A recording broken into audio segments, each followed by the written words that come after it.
Good morning, everyone, and welcome to this breakfast session organised by the British Chamber of Commerce in Japan.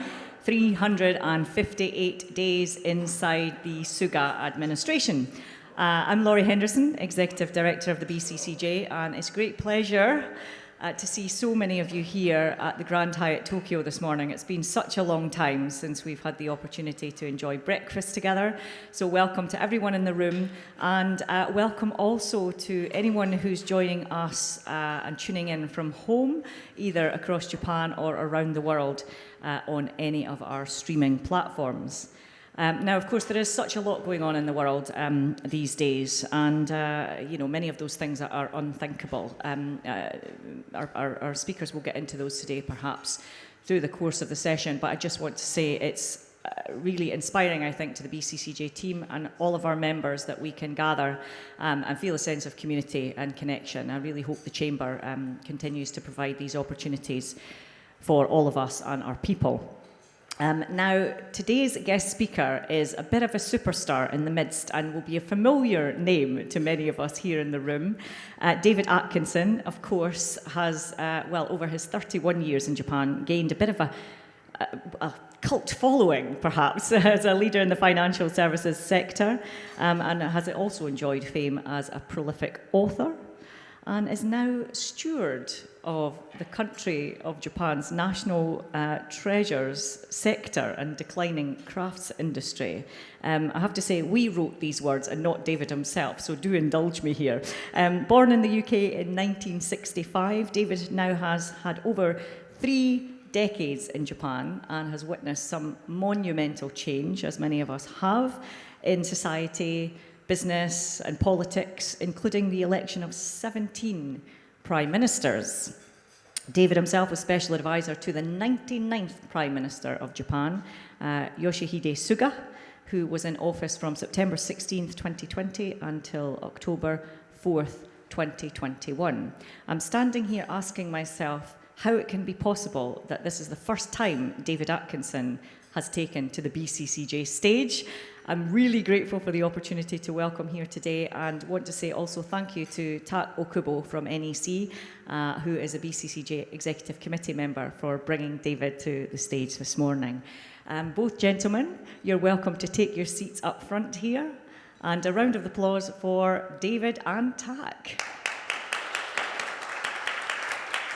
So, I think we can start with maybe a few minutes, 5-10 minutes remark by David, explaining his experience working with Japanese policymakers, and perhaps at the later, your experience working with Japanese companies, Japanese economy, your views. Maybe initial remark? Okay. Morning, everybody. I got involved with Japan when I went to university, when Japan was still hot, and everyone wanted to study Japanese because nobody could speak the language, and Japan was a very important economic presence at the time, and people of my class, I'm the only one left in Japan, and only a quarter of us still have any connection with Japan at all, which is very unfortunate. My classmates often tell me that I was I missed the last boat when it was sailing in the mid-90s somewhere. I worked in New York for 3 years in consulting at Anderson, mostly with Japanese companies, and then I moved to Japan in 1990 when the bubble burst, and worked at Salomon Brothers and Goldman Sachs, covering Japanese financial institutions, which was my first introduction to the wonders of Japanese politics and how the Japanese decision-making process works, and maybe we can talk about that a bit later. I retired from Goldman in 2007, and had really no intention of going back to work. My current job, which is restoring Japan's most famous temples and shrines, came about mainly because my next-door neighbor in Karizawa, her family runs the company, and she asked me to basically restructure it, which I did because I thought that it was unfortunate that these poor craftsmen had to work in such appalling conditions, and that her family had managed to drive this company into effective bankruptcy in such a short period of time. It was when I was doing that, as I was doing the restructuring, since it is the largest company in the heritage restoration industry, I started getting involved with the politics of getting the government to invest more in its heritage. And it is obvious to anybody that in order to do that, you have to come up with an economic rationale for why you would want to invest in heritage. And the only possible rationale that you can come up with is to create for them an effective tourism strategy, which is what I tried to do. And in one of the wonderful ways that Japan works, you can talk about it as much as you want, and you can have breakfasts and lunches and dinners and all these other things, but you basically don't get very far. The only way of doing it is to write a book. The only way of getting any Japanese politicians their attention for more than 3 minutes is to write a book so that they have to sit down and read it. And then you get their attention for a couple of hours, half a day, or however long. Actually, Japanese people, I've realized, read books at an incredibly fast rate. And so you get their attention for that period of time. When I wrote this, after I finished writing this book, Suga-san phoned me up and said, I read your book, and I think we should meet and talk about this, because I want to explore this some more. And this is an important point. They had had a tourism strategy for over a decade, and it had gone absolutely nowhere. During the previous government, before the LDP, in 4 years, they managed to go from 8 million to 8,010,000. And I mean, they were really going nowhere. And I had produced analysis of why it was going nowhere, and what they needed to do in order to get it to go somewhere. And you will have seen, obviously, the numbers after that. Modestly, he says, but that you go from 8 million, which goes like this, and then the book starts, they start doing things, and within months, the numbers start going from 8 million to 9 million to 10 million to 11 million to 12 million, and we were up to 34 in 5 years, which is the largest increase for a developed country in that period of time in history. Now, it's useful, of course, that you're starting from such an incredibly low base that you couldn't really do any worse than how they were doing before. But that was how I started getting involved with policy. And I had, as I said, I had worked with them before in the financial crisis and had seen how that worked. And this was sort of the second time around. And a lot of it was very, very simple. Their strategy was fundamentally flawed. And so you just go around the world, you look at successful strategies around the world, you work out what's going to make. And this is the key point. Most of my work with Suga-san in that period of time was based on analyzing exactly who and what needed to be changed in what way in order to make it work. And, people, I mean, there are hundreds of books available in Japan on tourism strategy, and all of them are probably, to a greater or less extent, correct. But none of them identified what it was and who it was that needed to do what in order to get it to work. And that was where those numbers came from. And in my experience of working with government policy after that, because they said, well, if you can get results in tourism, then maybe we can get results out of you in other areas. And that was when I started doing work on corporate, on economic strategy. And not that I wanted to, they also forced me into being involved with the COVID strategy, which I hated.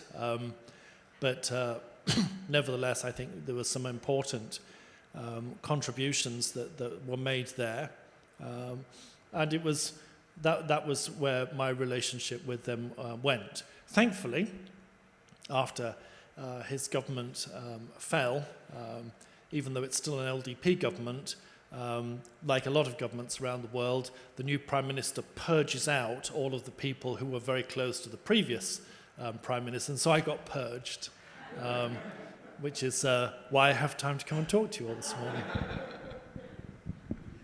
Wonderful. Thanks so much. And so we have about 35 to 40 minutes, and I like to divide those into part 1 and part 2.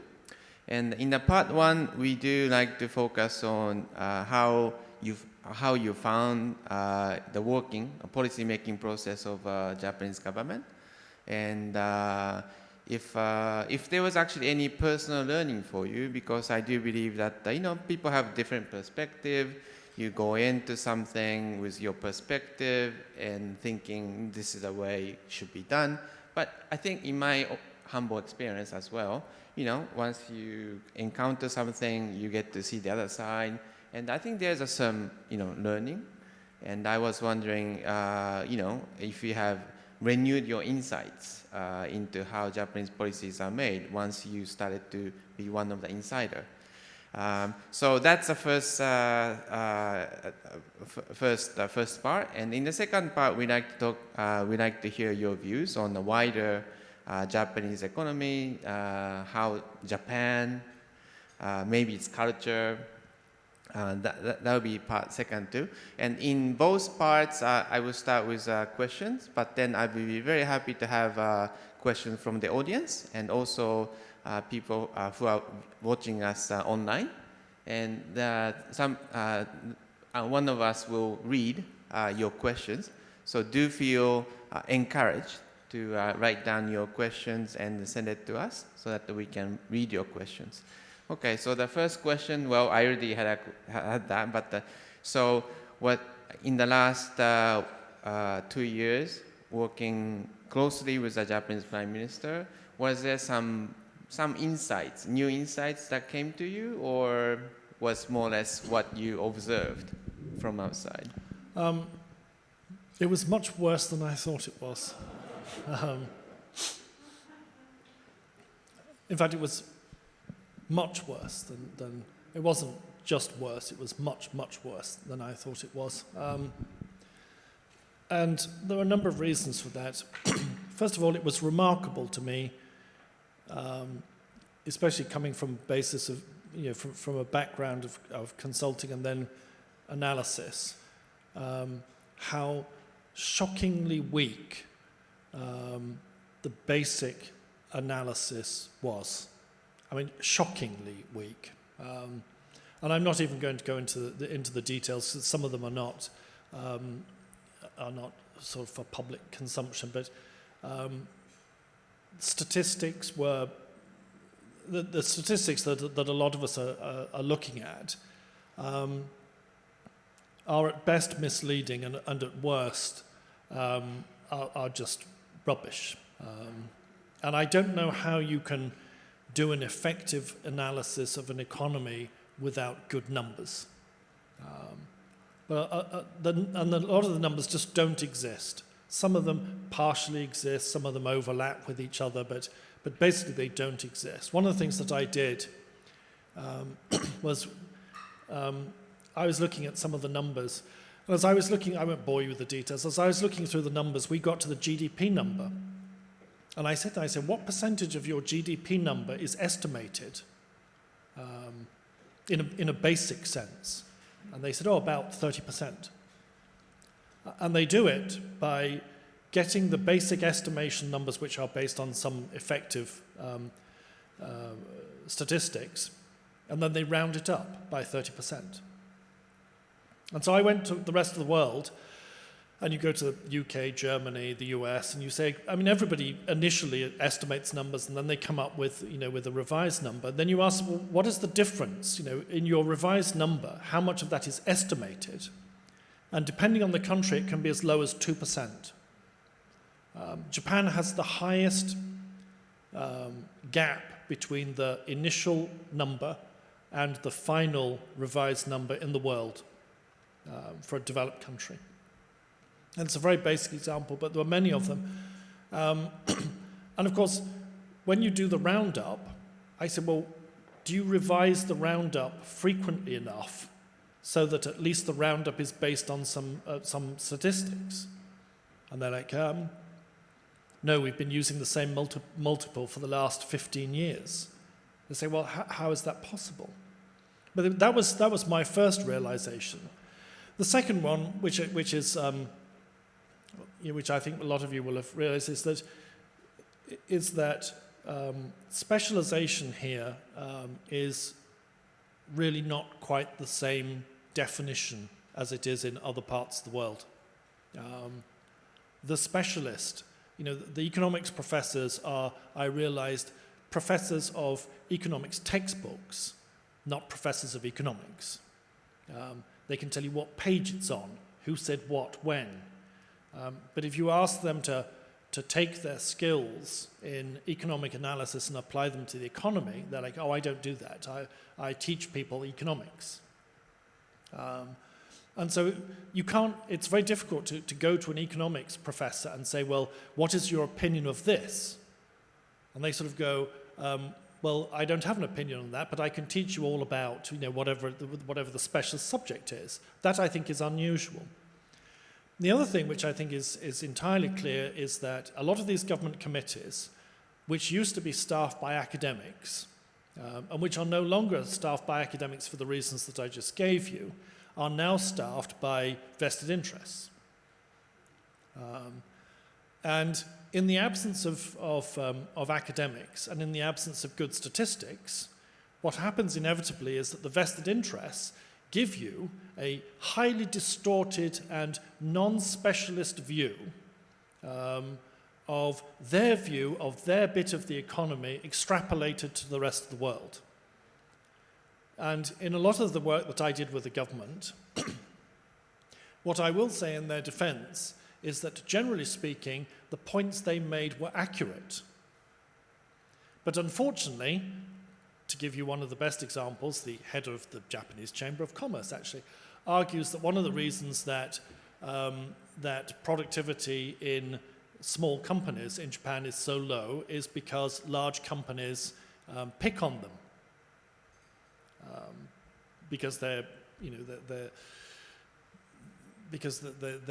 farming work out to these people. And you say, well, that's actually true. That is true. But of course, as an analyst, you then work out, okay, well, two things. First of all, what percentage of companies are subcontracting? And secondly, what impact does that have on the overall SME productivity? In other words, is there a causal relationship there or not?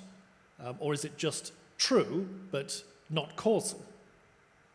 And when you go and do the numbers, with the statistics that you don't have, but you estimate as best as you can that probably somewhere around about 9% of Japanese companies are subcontractors.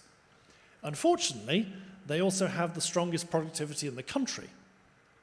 So his point, subcontractors are beaten up by large companies, and that's why SME productivity is so low. First of all, they're only 10%, and secondly, they're the most productive part of the SME sector, and therefore there is, by definition, no causal relationship between these two statements. Now, that, of course, is the analytical view.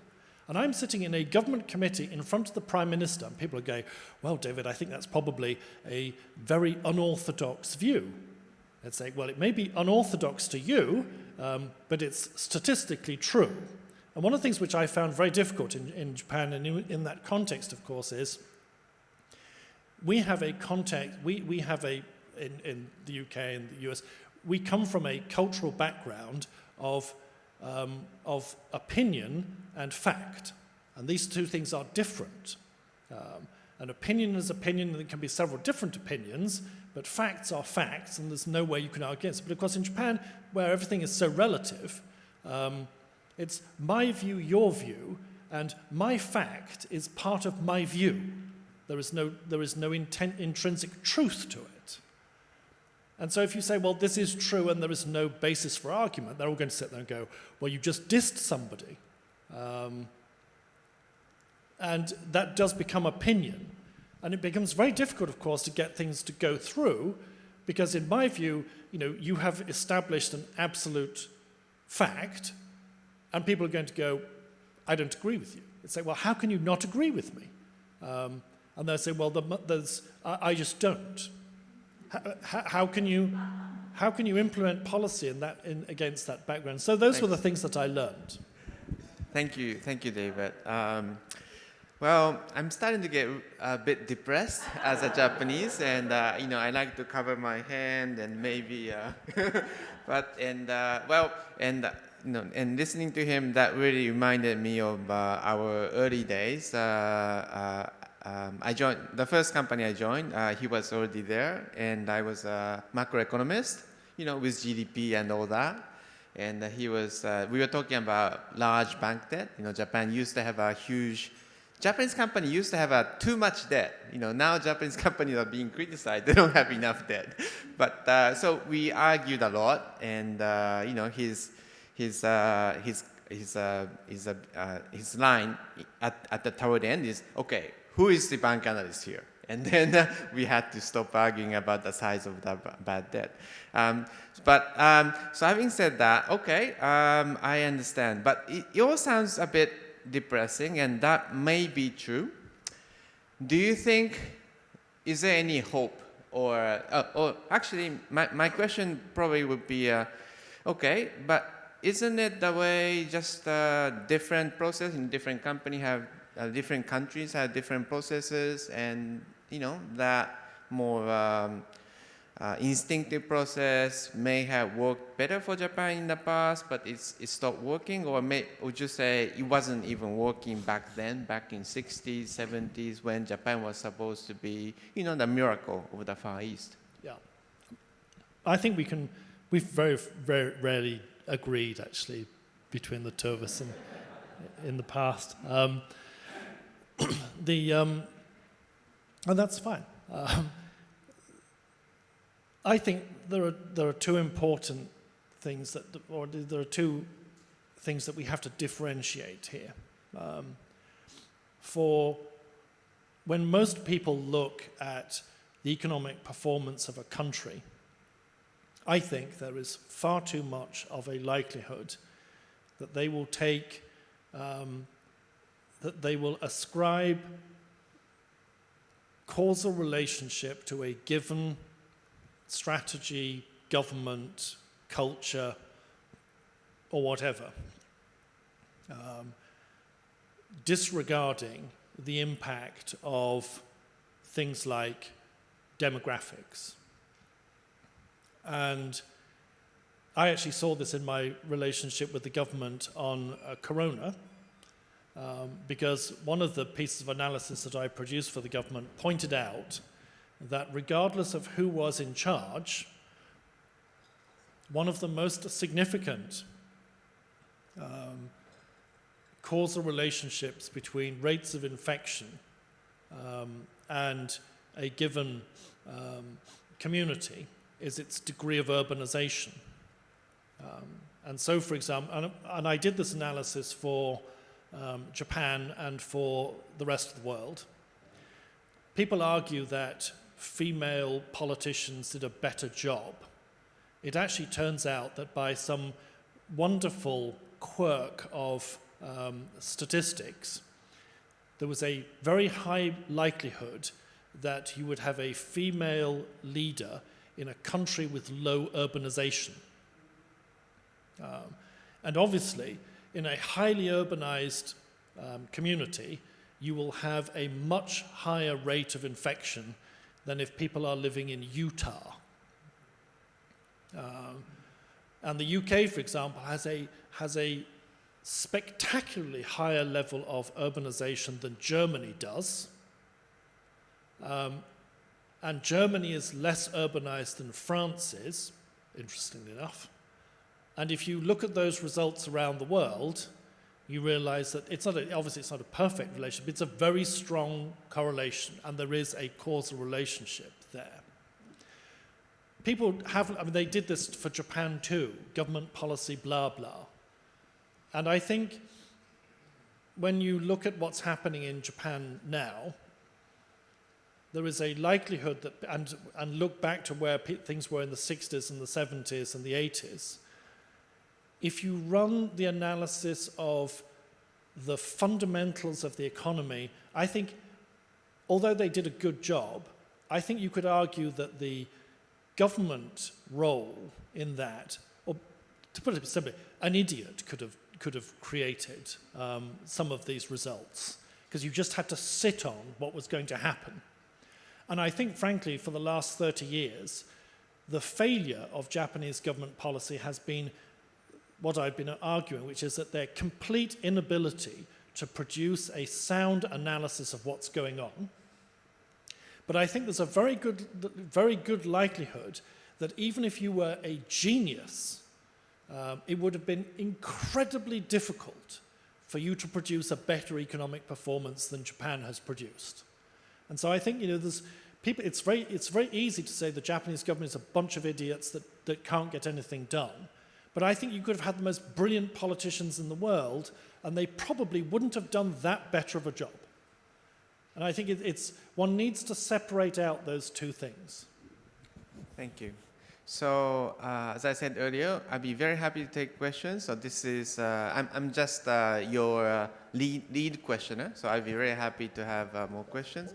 Ken? There's a mic coming to you.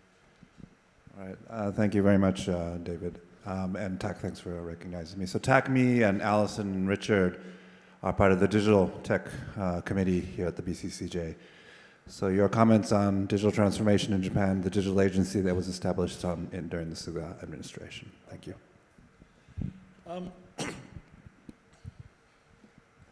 That was one of the things that I was working on, actually. And this actually comes, it feeds in very nicely to what I was just saying, because in my analysis, it is true that Japan could have implemented a digital transformation strategy earlier, and there are lots of things that could have been done, and which hopefully they will do now. They could digitalize government, which would make a big difference, for example. But it is also, in my analysis, the case that it is actually quite difficult to achieve that in Japan because of the way that the corporate sector is structured.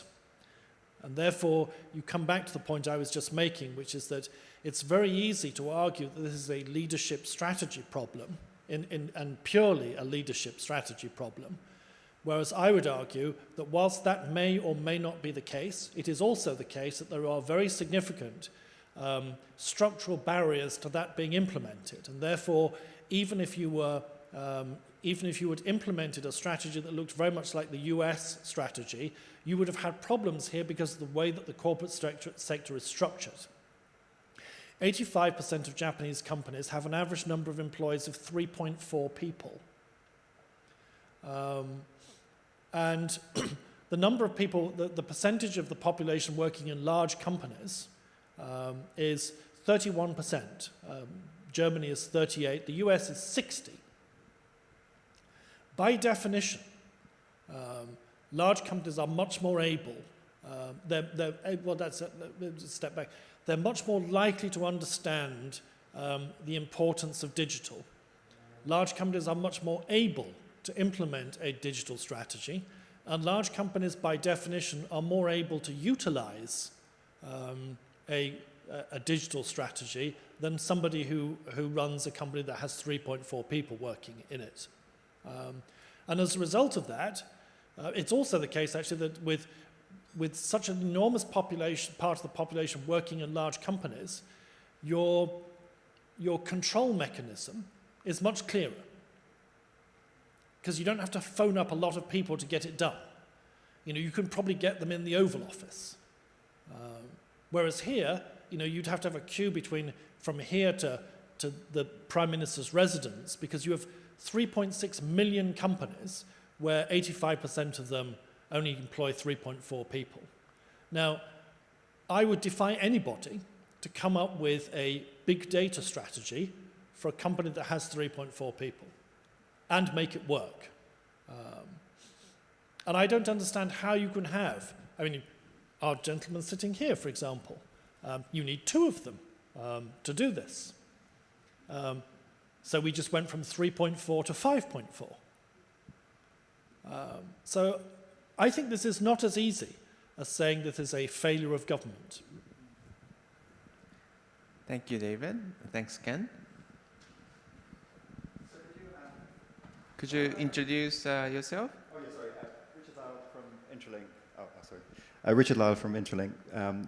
Very interesting talk. Could you elaborate a little bit more on your point about the government being, a waste of space and can't analyze anything, and the Japanese economy being so successful, the third largest in the world? Why is that? Is that the corporate sector then, regardless of the government doing what they want? For developed countries, let's split that into 2. For developed countries, there is a 100% correlation between the size of your GDP and the size of your population, for obvious reasons. When I first started this analysis 6 years ago, because I did Japanese economics at Oxford, and I had never been satisfied with the analysis of why the Japanese economy was so successful. Because it all seemed to be, it's because we have the morning, in my day, it was because of the morning song. It was because Japanese people use kanji. It was because, we're all loyal to our employers. And these were all qualitative measures. There was no quantitative analysis that I saw through the early 90s that came up with a good reason. So after I retired, I actually sat down and tried and broke down the numbers as to why Japan was such a big economy. Now, when I wrote my first book, there was fury, as is always the case, it seems, with anything that I ever say, from our Japanese friends, because I made the point that the reason that Japan was such a large economy was that their productivity is stunningly low, but there are 125 million of them. And if GDP, which obviously is an absolute quantity, is the number of people you employ multiplied by their productivity, then obviously if you have a much larger population, you will be a bigger economy.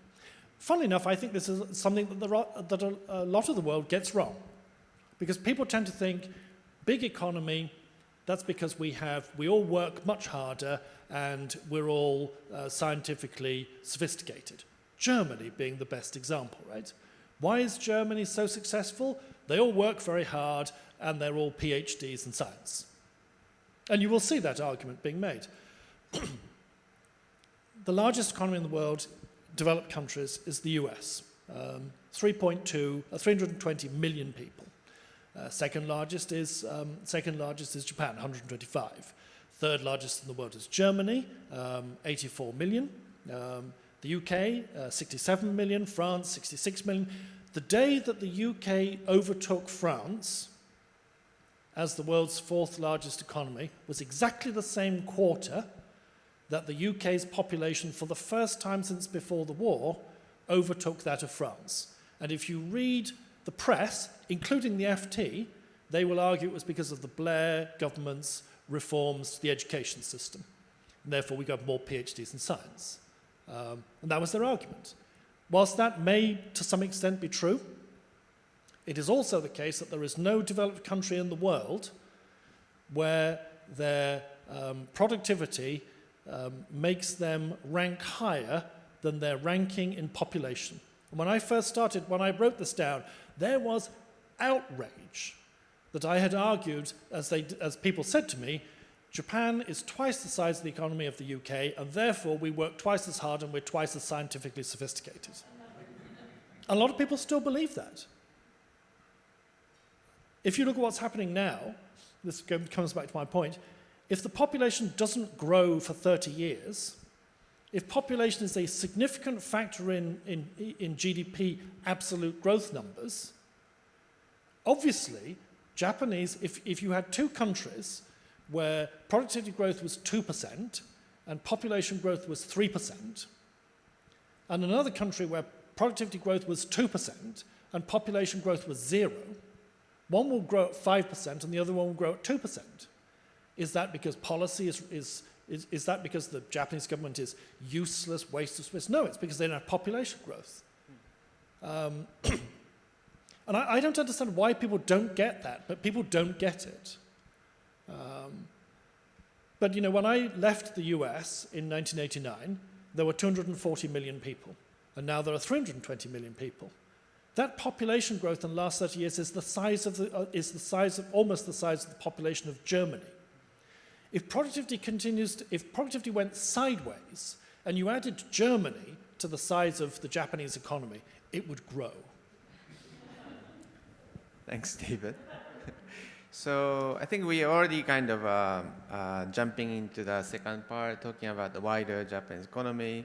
But any questions on the way Japanese policy making works, the relationship between bureaucrats and politicians, etc., etc. Any questions on David?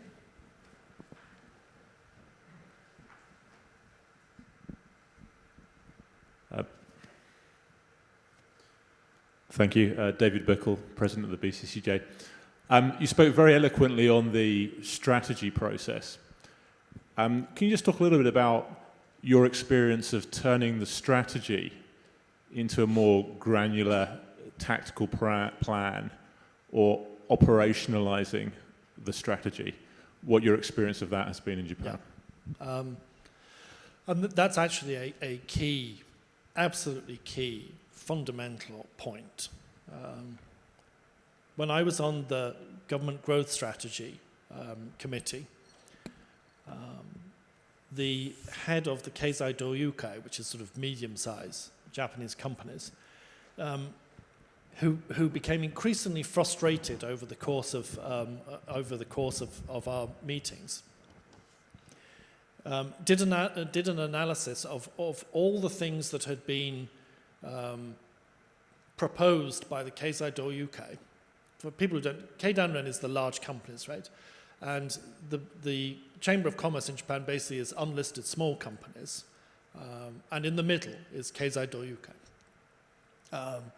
He did an analysis of all the proposals that had been made to the government over the course of 30 years and pointed out that what we had discussed was pretty much exactly what had been discussed 5 years before, and 10 years before, and 15 years before, and 20 years before, and 25 years before. And that none of these proposals, either they had not been implemented or they had not worked their way through the economy. And that was my experience, because a lot of things that we talked about were obvious. I mean, they were blindingly obvious things that should have been done years ago. But they weren't getting done. And I don't think it's the case, although I would argue that the analysis is incredibly weak. In this economy, it's, you know, there are a lot of, and I think we all know this, there are a lot of things that can be done that would have an impact that could be, that you don't need a degree even to be able to identify and to identify the benefits of doing it. But they don't get done. And my experience with the tourism strategy, I spent an enormous amount of time working with the government to identify what and who needed to do what to get things done. And it was on a very granular level. And that was why it was successful. I mean, it got down, and some of these things were ridiculous. It got to the point of me and the cabinet secretary going out to Narita Airport and walking around, basically beating people around the head, practically literally, to get them to make changes that were, I mean, it was ridiculous that the cabinet secretary is doing these things, right? removing aliens from the foreign passport holders lane, doing things like walking through from Narita Airport to the train, working out where the signs needed to be to get people to be able to get from the terminal to the train without panicking, and done in such a way that you don't even realize that you're being led to the train. Getting people through immigration and to the train within 30 minutes rather than 2 hours. Doing things like, for example, there were, and you will all have experienced this, in many cases there were more booths for Japanese passport holders than there were for overseas, which is wonderful for Japan, which is a hangover from the days when the vast majority of people who used Narita Airport were Japanese, and they never thought it through. They never revisited that. And so there were far more booths for them. And when the non-Japanese were coming through, they didn't use these other people as overflow once the number of Japanese passport holders had gone through, which they do obviously at a much faster rate. And so I came up with stunningly brilliant. Thank God I went to Oxford to be able to come up with this, with this suggestion, that once all the Japanese passport holders had been processed, and until the next plane arrived, maybe, because I asked them the question, are these different people from these people? And they said, no, they're just on a different shift. It's like, oh, so they can do the same job. Oh, yeah, they can do the same job. Are there union problems? No union problems. So between the next flight arriving, can we have these people process the non-Japanese? And of course, being Japan, and without wishing to sort of sound facetious, they come up with the obvious counter-argument, no, because it says Japanese passport holders. And it's like, okay, well, I think you can have a sign that flips. But this was the level that we got things done at. And one of the things, the last thing I would say is that when I was sitting on this government committee, one of the things which I spent a lot of time working on is the fact that the vast majority of Japanese companies never grow, ever. And it's not a question of them going out of business, they just don't grow. 5 years, 10 years, 20 years after they were established, they're still the same size as they were when they first started. And people will say, we need more venture in Japan because then we would have Amazon. And I said, Amazon, although it was a venture company, that's not the key to their success. If it was still 3.4 people, it wouldn't be a global presence. It grew. That's why it's important. Right, David. And sorry, I'm going to, and this was the point I said that we came up with a strategy to get them to grow, and they set up this strategy. This is the vital point. And in this committee, the head of METI came back and said, we got government budget, we set it all up, and we got 100% take-up, which is very unusual for Japan, actually. And I said, that's great. How many companies is that? And they said, oh, it's an enormous number of companies. I said, define enormous. And they said, 20,000. I said, okay, so there are 3.6 million. That'll make a big difference. And that was the thing. A lot of this government policy, if they get 3 successful implementations, they're happy. This question of how far does it penetrate into the economy, nobody does that analysis, and that's the difference. Okay, David, I hear you, and I also consider myself a number person, economist. I like to base my argument on, numbers, logics. However, I always get into trouble when I start telling you're doing things wrong. Supposedly, leaders have to be encouraging. They have to, maybe and then it's also true that you can be everywhere, right? You can be everywhere telling this and this and this and that, do this, do that. They try. But you do have to delegate so that because you can be everywhere, right? You have to get other people to lead as well, and make the changes. So don't you agree, or? Well, I think that's right. I actually disagree with the presumption that there's something wrong.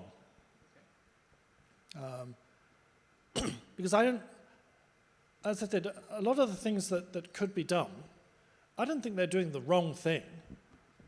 I do think it's not being fully implemented. That's a different issue. And I think that there are a lot of things that they could do that they're not doing because they haven't done the analysis. But I don't think they're actually doing it wrong.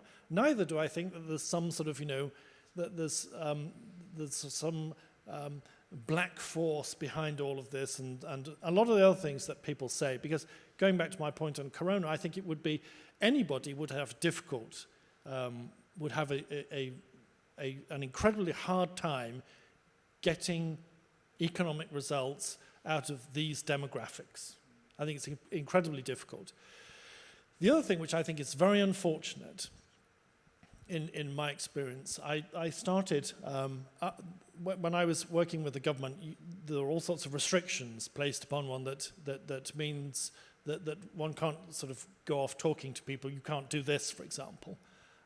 When those restrictions came off, I created a Twitter account, which has been fascinating. And it is remarkable, actually, to me, that, I became famous in this government committee for fallacy of composition, which is my point on subcontractors, 10%. And in fact, they had this clock. When you talk, they give you a time count, and it counts down.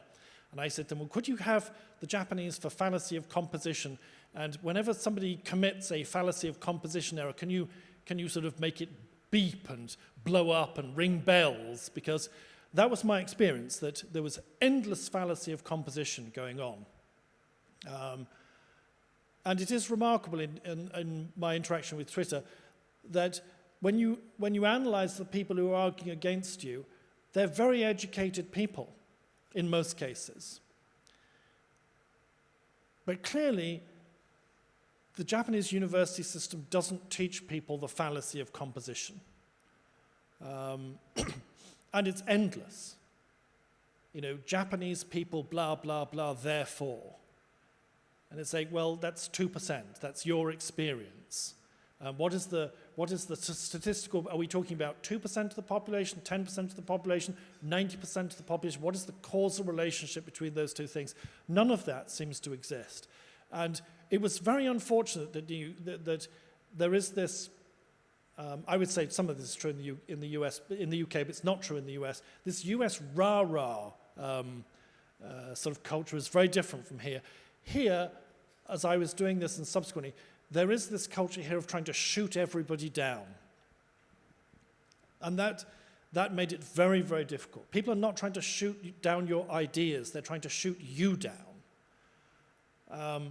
And I do think that was actually the most unfortunate thing about what I was trying to do, because what we were trying to do was I'm not arguing that I'm right. All I'm arguing is that if everyone sort of throws in, then we can come up with a better result. But that was not the culture that I ended up dealing with. It was remarkable to me how the press and a lot of these things, how people were prepared to launch this vitriol against people, not against the ideas of what you were saying, but just wanting to shoot you down. And that was, that I think needs to change. Thank you. So again, I encourage those listening to us online to give us your questions so that we can read your questions. So it's a great opportunity. So any question from the audience? We actually have about 5 minutes, so it could be one. Thank you very much, Tak, David. I'm Naomi Davis from the British Embassy in Tokyo. Thank you for everything you said. It's been fascinating. I wanted to ask a little bit about personalities in policymaking. There are various people who are put up at various times as the power behind the throne. Perhaps you could say who you thought it was under the Suga administration and who you think it currently is under the Kishida administration. Thank you.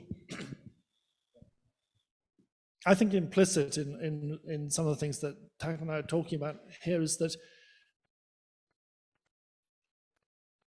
in my experience, the process is not rational and logical to the extent that it is perhaps in other parts of the world. That's not to argue that the process in the rest of the world is rational and logical. It's a relative thing. It's much more difficult to affect policy on the basis of logic. And one of the things that I found was that I could be right, but that wasn't as important as who I knew.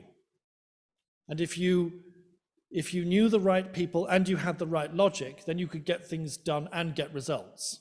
But that wasn't the same thing as being right. And one of the things Suga-san and I would often argue, he would say, well, in the West, you have the rule of law. And I would say to him, well, that's actually not true, because in my view, Western culture is based on the rule of law and the rule of logic and the rule of evidence. It's not just law. And those two things are less absolute here than is true, I think, in my experience of dealing with the German, US, and UK governments. A lot of the other stuff that you read about the power behind the throne is just some journalist on some fantasy. And I think, the man, whoever it was, who wrote this idea of was that Wolfram who wrote the idea of it being a sort of like a miasmic process, and you never really knew how it was going to come out. That's true.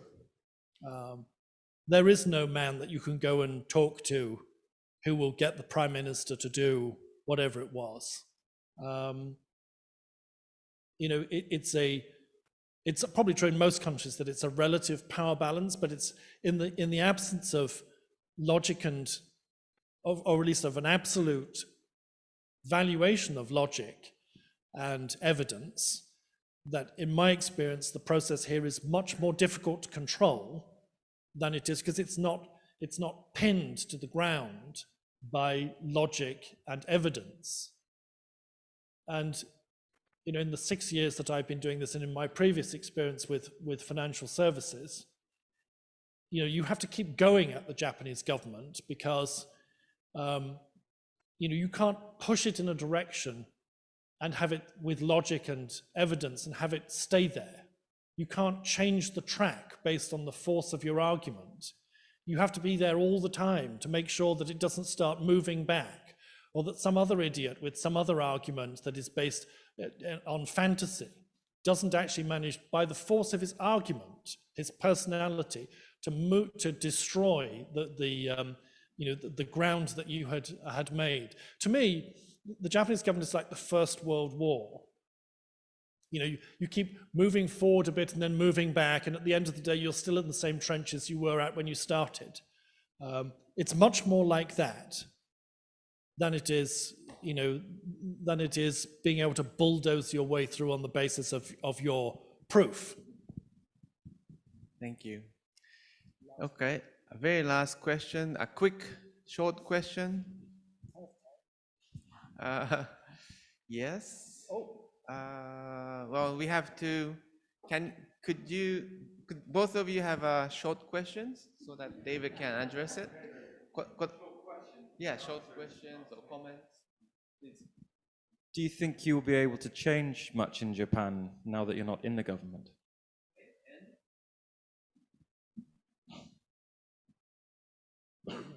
Do you think the latest round of internationalizing the financial markets in Japan will go anywhere this time? Tak just made a comment a few minutes ago about this being depressing. I don't think actually this is being depressing. what I think is, I'm trying to give you my analysis of the status quo as I see it. To me, that is just a reality. I hope there's no value judgment implied in anything that I have said. One of the things that is true about this country is because of the way the debate is formulated, it takes very much more time and, in my opinion, massive multiples of the effort that it would take in other countries. But in the wonderful way that this country works, you tend to end up doing what the analysis suggested you would do in the end, which is, I guess, why I'm still here. Because it took 10 years for them to deal with the financial crisis, and a lot of people gave up and went home in the process, but they did finally do it. It took them 10 years to get an effective tourism strategy, but they finally got one. And actually, I was being interviewed yesterday, and I'm very much against the idea that Japan should MMT themselves out, because I think it's another one of these fudges that they're trying to do so they don't have to address the fundamental questions.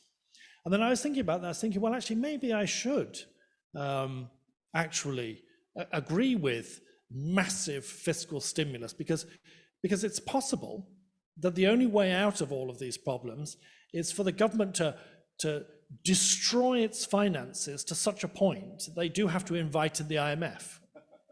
And the first thing the IMF will do is they will force them to restructure the corporate sector, because that's what they do in every country. It's what they did in Korea, it's what they did in the UK. So I thought, well, actually, maybe I should believe that. Maybe I should propose that. I think they'll get there, but I think, like a lot of countries, they will get there 2 minutes before the whole situation blows up. And I think there's, now that I'm out of it, it does mean that I can be more forceful than I was before. In terms of financial markets, I've always believed, as an ex-bank analyst, I've always believed that financial markets are, to a very large extent, a function of your underlying economic structure. The Germans have tried time after time after time, as have the French, to develop a significant financial sector. They've deregulated out of sight, and they have not produced one. In my opinion, with greatest respect to our friends in Germany, who would want to live in Frankfurt? And, you know, if Japan was, as it is today as it was becoming a significant financial sector because the Japanese economy was where it was happening. And if the Japanese economy went back to being where it was happening, then I think their financial service sector would do a lot better. But I don't understand how you can create a really dynamic financial system, a financial sector, in the absence of any dynamism at all in the underlying corporate sector. Thank you very much. I guess. I think, are we okay? No, if you take a country like Singapore or Hong Kong, they have a very small economy, it can be dynamic.